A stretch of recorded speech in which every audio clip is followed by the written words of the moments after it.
Sejumlah wilayah di Indonesia menaikkan PBB secara gila-gilaan. Kebijakan ini jelas membuat rakyat menjerit. Salah satu wilayah yang warganya melakukan aksi protes adalah Pati. Pada 13 Agustus lalu, sekitar 100.000 warga Pati mendatangi kantor Bupati untuk meminta kebijakan kenaikan PBB dibatalkan. Aksi mereka tidak berhenti sampai di situ. Setelah tuntutan tersebut terpenuhi, mereka melanjutkan tuntutan baru, meminta Bupati Pati turun dari jabatannya. Warga menilai kebijakan yang dibuat tidak merepresentasikan suara rakyat.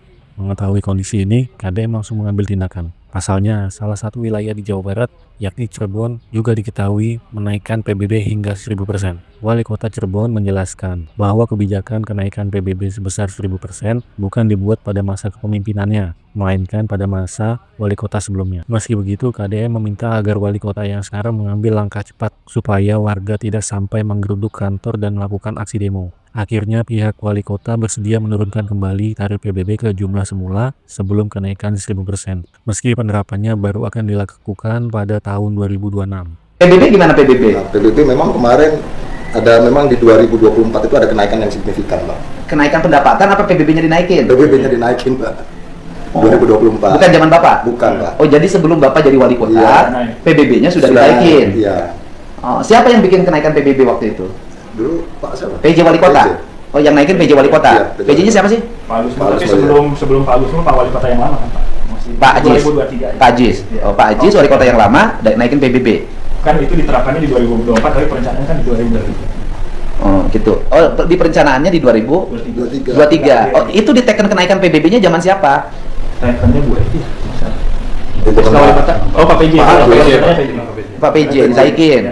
Soalnya sekarang lagi santer kenaikan PBB, Iya. ribut. Iya, Pak. Berlakunya sekarang 2024. sudah berlaku, Iya, sudah berjalan, Sudah. selesai Pak. sudah selesai, sudah ada pembayaran. Sudah. Oh, jadi bukan zaman Pak Wali sekarang. Bukan, Pak. Nah, terus kemudian kalau muncul begini sekarang tuh ada juga tuh agak rame, Iya. 1000% gitu. kenaikan 1000%. Kemudian pokoknya warga mau protes nih sama wali kota baru. Ya. Yang benernya gimana sih? Jadi gini, Pak, dari 2024 memang ada 1.100 sekian persen, lah, Pak. Naik. Naik. Naik itu naik pendapatannya, naik Dinaikkan pajaknya, Pak. nilainya, Dinaikkan nilai pajaknya. Iya. Sudah oke, Pak. Tapi di tahun 2025 ini kan ada stimulus ya. 2024. Ada juga Jadi, stimulus ya. Izin Pak, Iya, sebetulnya dari 2023 itu kan ada kenaikan target Pak dari 35 miliar ke 70 miliar. Nah, Berarti naik 100%. ya otomatis kan cari potensi Pak. Ada 83 SPPT PBB yang terbit. 83.000. Dari 83.000 izin. Dari 83.000 itu 71-nya 71.000 Pak itu masyarakat bawah Pak.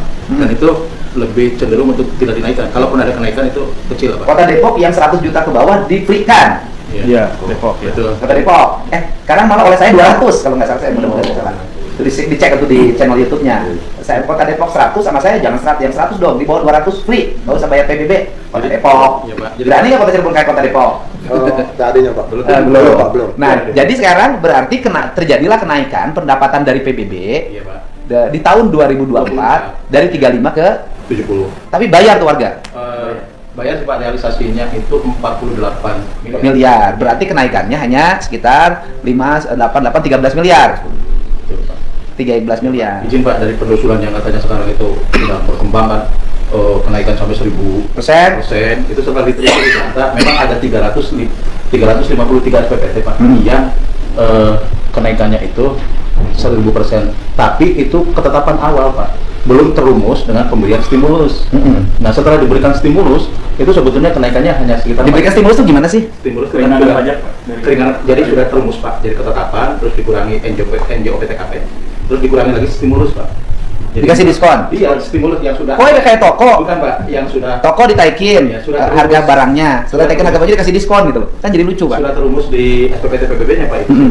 Nah, jadi ketetapan paling tinggi itu kenaikannya kalau setelah stimulus itu cuma sekitar 400% Pak.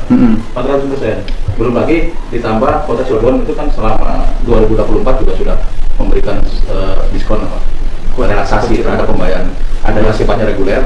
Reguler itu pembayaran dari bulan Februari sampai Maret diberikan 20% Pak.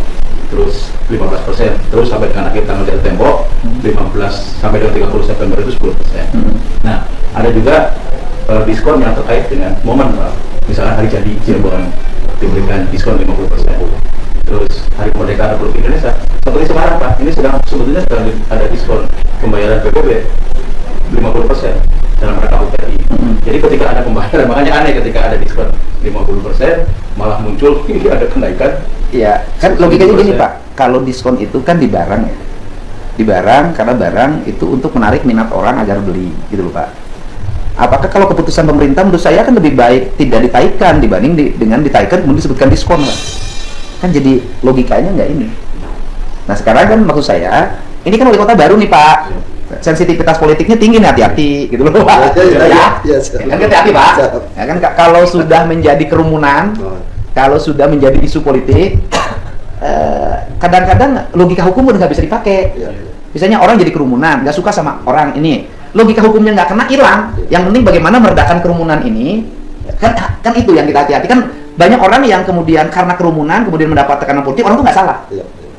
Maksud saya ini diminimalisir karena kan kota Cirebon termasuk yang hari ini sudah mulai agak statement karena kecil kotanya. Karena kebijakan lama diputuskan lama, tapi kan nuduhnya ke Pak Wali, ya Pak ya.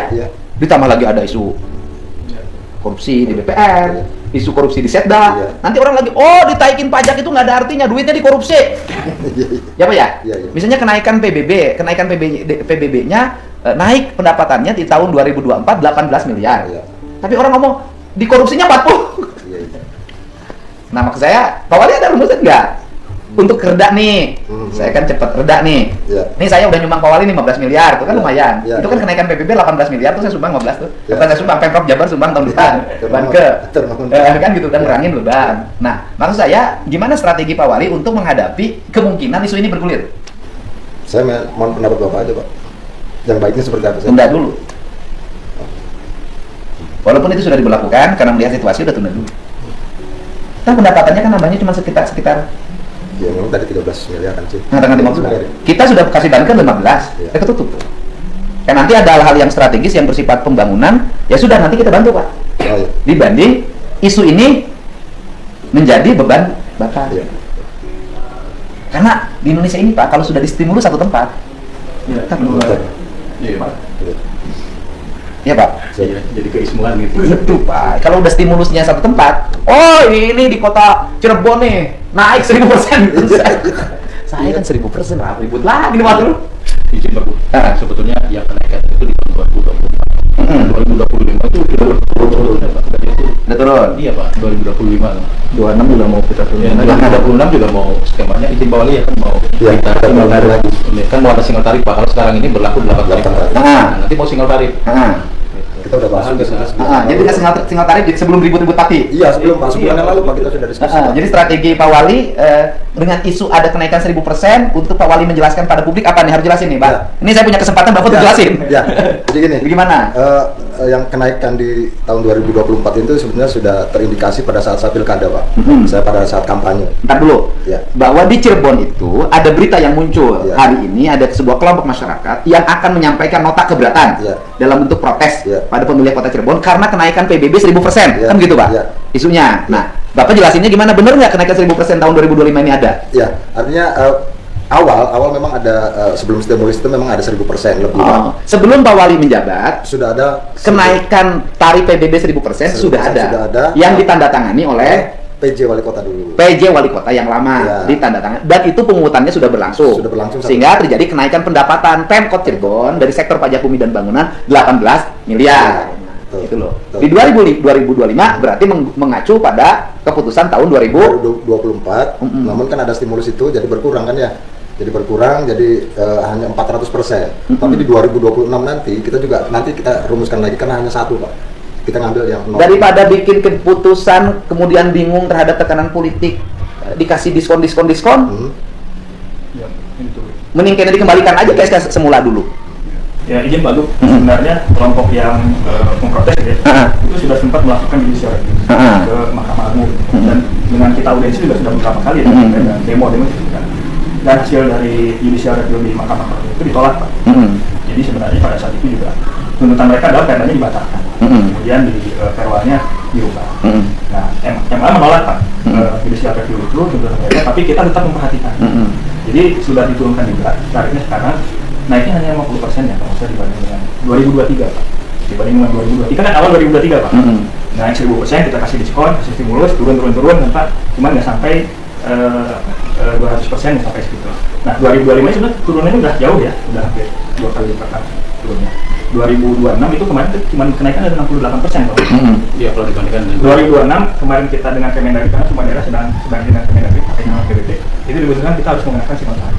Kalau kemarin itu 0,1 sampai 0,5, kita hanya pakai yang tengah-tengah, 0,3 saja. Jadi bisa lebih. Iya, ini maksud saya gini, kan kalau aspek konstitusionalnya sudah ditempuh, kan kita lagi ngomongin aspek politik yang mungkin terjadi, ya, kan gitu loh. Maksud saya dari sisi aspek politik yang mungkin terjadi, betul itu keputusan ini keputusan lama. Tetapi publik itu pasti mendesak. Sikap wali kota bagaimana sekarang? Kan pasti begitu Pak. Bapak mau berpihak pada rakyat atau tidak? Kan begitu Pak. Ini anginnya lagi bagus soalnya. Nah saya nanya ke Pak Wali, kan pendapatannya juga nggak terlalu gede-gede amat, gitu loh.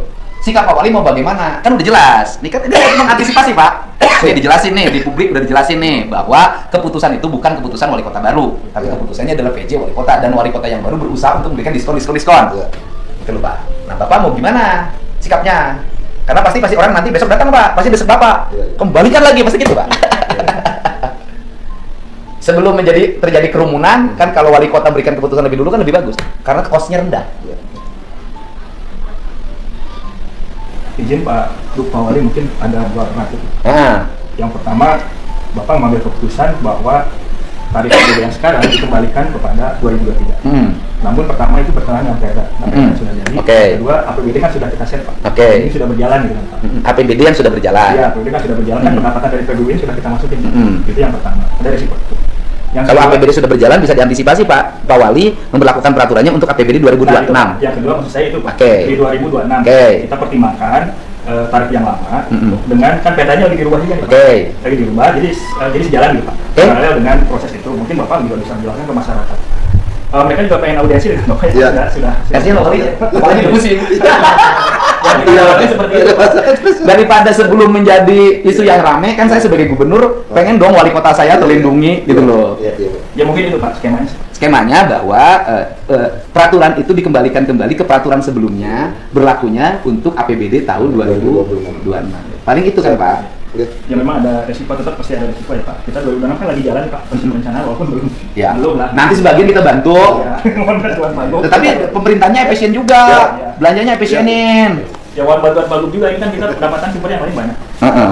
Nah, hotel restorannya yang didorong. Kalau hotel resto kan orang makan kan gitu. Kemudian yang bayarnya bahkan bukan restorannya, orang yang makan yang bayar.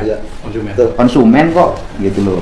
Saran PLN Pak. Ya, itu lagi PLN juga kan kita ada 3% itu Pak. 3% yang harus pajak 3% untuk PJB itu Pak. Itu kan 3%. Nah sekarang kan PLN kan tidak terbuka sama kita Pak. Mestinya yang wajib membayar PLN yang berlangganan PLN itu kan itu berapa? 3% dari jumlah. Ya dari jumlah berapa? Ya kan? Nah kan ada sisa tuh Pak, 3%-nya. Kan harusnya kan balik ke kas daerah Pak. Nah tinggal nanti kita diperhitungkan berapa kita. Gini aja, itu kan bukan hanya Kota Cirebon. Nanti habis Agustusan kita undang manajer PLN distribusi Jabar untuk paparan mengenai itu ke seluruh kabupaten kota. Itu Tangerang yang sudah berhasil kan. Ya udah kita Jabar harus berhasil. Nah itu Pak. Saya gubernur besar, yang Pak. Iya. Besar sekali. Daripada nguyak-nguyak PBB. Iya betul Pak. Yang sensitif nih, lagi sensitif Pak. Kan kita lihat itu ngeri juga Pak. Ya minimal capek lah. Kan mimpin harus tenang. Iya Pak. Daripada di halaman kantornya berantakan, orang tenang, aparat banyak yang terluka, kan sayang Pak. Kan lebih baik mengantisipasi bahwa penjelasannya bahwa itu keputusan itu dilakukan oleh PJ, bukan oleh Bapak. Bapak menjalankan, tetapi Bapak akan mempertimbangkan. So Bapak yang ngomong deh. So. Udah, saya nggak biasa direkam begini. Sekarang di publik Pak. Sekarang tuh harus di publik. Publiknya Bapak yang ngomong. Ya nanti nggak usah lagi ada remo-remo ke kantor Bapak. Jadi memang keputusan PBB yang kemarin di tahun 2024 adalah keputusan PJ wali kota yang lama. Namun saya sebagai wali kota Cirebon yang baru akan mengevaluasi daripada keputusan yang lalu Pak. Jika kalau itu memberatkan rakyat, maka nanti saya akan mengambil keputusan yang memang itu berpihak kepada rakyat. Dari video yang beredar, terlihat bahwa tindakan KDM memiliki 2 tujuan. Pertama, melindungi wali kota Cirebon agar tidak menjadi sasaran demo warga, karena aksi demo memakan banyak energi dan waktu yang seharusnya bisa digunakan untuk hal lain. Kedua, menyuarakan aspirasi rakyat. Kenaikan PBB sebesar 1000% jelas mengejutkan dan memberatkan, apalagi di tengah kondisi ekonomi yang kian tidak menentu. Selain itu, KDM menyarankan agar wali kota mendorong peningkatan pendapatan daerah dari sektor lain seperti pajak restoran untuk menggantikan potensi penerimaan yang hilang. Nah, bagaimana menurut kalian tentang langkah KDM ini? Apakah kalian setuju atau tidak dengan tindakan beliau?